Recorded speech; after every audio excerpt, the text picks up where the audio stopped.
Knowledge management, જ્ઞાન સંચાલન. મિત્રો, અત્યારે નવી વાતો થતી હોય છે ઘણા વર્ષોથી કે ભાઈ જ્ઞાન સંચાલન, ખાસ કરીને ગ્રંથાલય અને માહિતી વિજ્ઞાન વિભાગમાં અથવા તો એ ફિલ્ડમાં.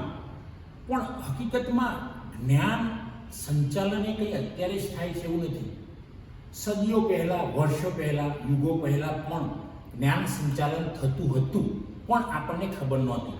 કારણ કે દરેક માણસ જોડે, એટલે કે એમ કહીએ કે એક માણસ જોડે બધી ટેલેન્ટ ના હોય.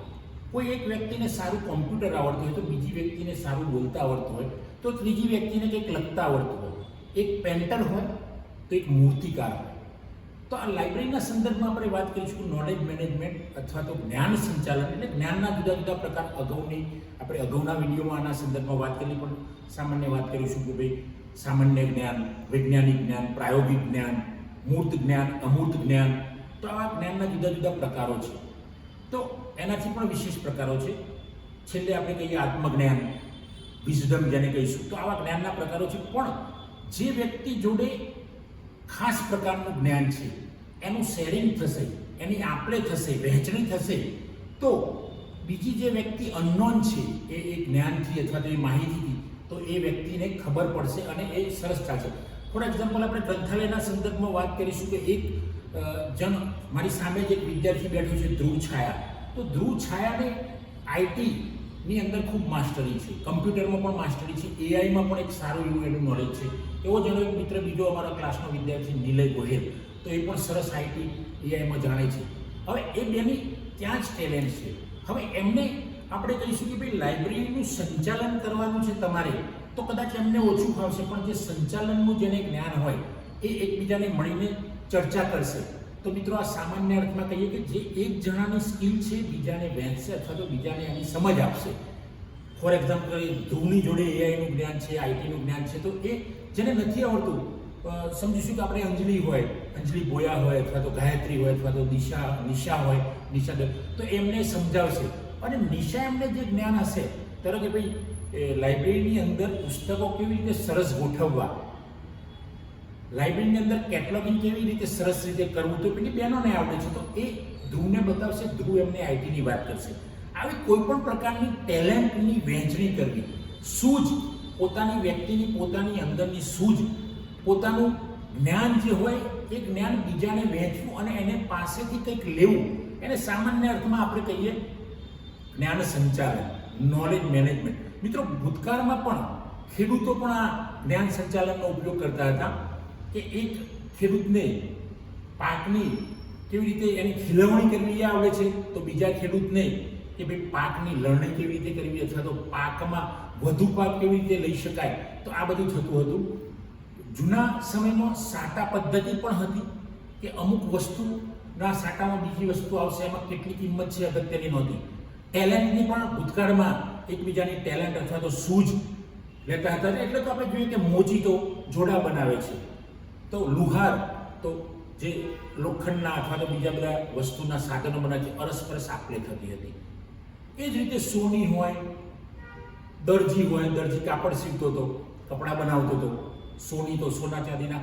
તો આ એકબીજાની ટેલેન્ટ, બધાની જોડે ટેલેન્ટ ના હોય દાગીના બનાવવાની સોનાના, બધાની જોડે લોખંડ અથવા તો બીજા કોઈ ધાતુના સાધનો બનાવવાની ટેલેન્ટ ના હોય, તો એ ટેલેન્ટની આપલે થાય. આજના આધુનિક યુગમાં આપણે વાત કરીશું તો લાઇબ્રેરીની અંદર, આજના તો લાઇબ્રેરીના જે પ્રોફેશનલ છે એ ખૂબ હોશિયાર છે, છતાં પણ બધી જ ટેલેન્ટ એક વ્યક્તિમાં ના હોય. ત્યારે જે વ્યક્તિમાં જે ટેલેન્ટ હોય બીજાને ટેલેન્ટ આપશે. પોતાની જે સૂઝ હોય, પોતાની જે સમજ હોય, પોતાની જે આવડત હોય અથવા તો હોશિયારી હોય, માસ્ટરી હોય, એ પોતાની માસ્ટરી અથવા તો હોશિયારી બીજાને સમજાવશે, શીખવાડશે. અને જે પેલા સામેવાળાની જોડે જે છે એ સ્કિલ કે સૂઝ જે હોય એ પોતે લેશે. આને આપણે સામાન્ય અર્થમાં કહીશું જ્ઞાન સંચાલન, નોલેજ મેનેજમેન્ટ. મિત્રો, આજના આધુનિક યુગમાં નોલેજ મેનેજમેન્ટની ખૂબ જરૂર છે. કારણ કે એક વ્યક્તિમાં બધી સ્કિલ હોતી નથી, એક વ્યક્તિ બધું ના કરી શકે. ત્યારે લાઇબ્રેરીના સંદર્ભમાં આપણે વાત કરીશું તો જ્ઞાન સંચાલન એ ખૂબ અગત્યનું છે. કારણ કે એક વ્યક્તિ જોડે ધારો કે ક્લાસિફિકેશનનું જ્ઞાન છે, બીજી વ્યક્તિ જોડે સમજો કે તમે માહિતી અને પ્રત્યાયનનું જ્ઞાન છે, ત્રીજી વ્યક્તિ જોડે કેટલોગિંગનું નોલેજ છે, ચોથી વ્યક્તિ જોડે છે ઓટોમેશન કેવી રીતે કરવું લાઇબ્રેરીનું એનું નોલેજ છે, સોફ્ટવેરનું નોલેજ છે. તો આ ચારેય પ્રકારની જે વ્યક્તિઓ છે એમની જોડે જે ટેલેન્ટ છે બીજાને વહેંચશે અને બીજાની જોડેથી પોતાની ટેલેન્ટ પોતાનામાં ટેલેન્ટ લેશે, પોતે શીખશે. તો જ્ઞાન સંચાલન એટલે સમાજમાં પડેલી, લાઇબ્રેરીમાં પડેલી, લાઇબ્રેરી ફિલ્ડમાં પડેલી ટેલેન્ટ એને કેવી રીતે અરસપરસ વહેંચવી, એને કેવી રીતે શેરિંગ કરવું, એ ટૂંકમાં આપણે સાદા અર્થમાં આને નોલેજ મેનેજમેન્ટ કહેવાય. મિત્રો, નોલેજ મેનેજમેન્ટ વિશે વાત કરવા જઈએ તો ઘણો સમય જતો રહે, ઘણી બધી આમાં ડીપમાં છે. મારા પુસ્તકમાં પણ હું માહિતી અને પ્રત્યાયનમાં પણ જ્ઞાન સંચાલન વિશે મેં મારા ઘણા પુસ્તકોમાં પણ આના વિશે વાત કરી છે. વિગતે જો તમે આપણે જોવું હોય તો એ મારા પુસ્તકો માહિતી પ્રત્યાયનમાં છે, બીજા 1-2 પુસ્તકોમાં પણ મારા છે, તમે એમાં જોઈ શકો. પણ આ સામાન્ય અર્થમાં તમને એની ડેફિનેશન, વિભાવના ખબર પડે એટલે મેં આ તમને વાત કરી છે. બાકી જ્ઞાન સંચાલન જો આ જમાનામાં કરીશું, એઆઈના જમાનામાં, તો library, information centre, documentation centre, જે પણ પુસ્તક સંબંધિત, માહિતી સંબંધિત જે સેન્ટર છે એ ખૂબ આગળ જશે.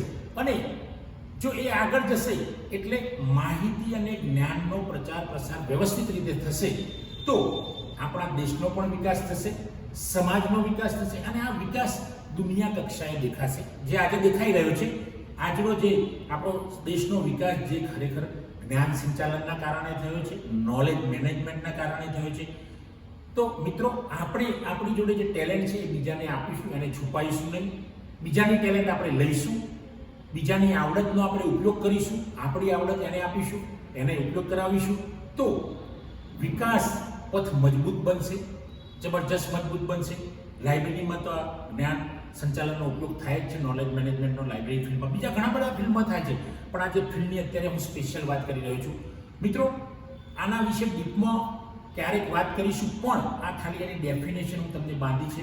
આપણે પરીક્ષામાં પણ મને લાગે છે ત્યાં સુધી ઉપયોગી આવશે. આપ કંઈક સ્પર્ધાત્મક પરીક્ષાઓ આપતા હશો, સામાન્ય જ્ઞાન મેળવવું હશે જ્ઞાન સંચાલનનું, તો પણ આપણને ઉપયોગમાં આવશે.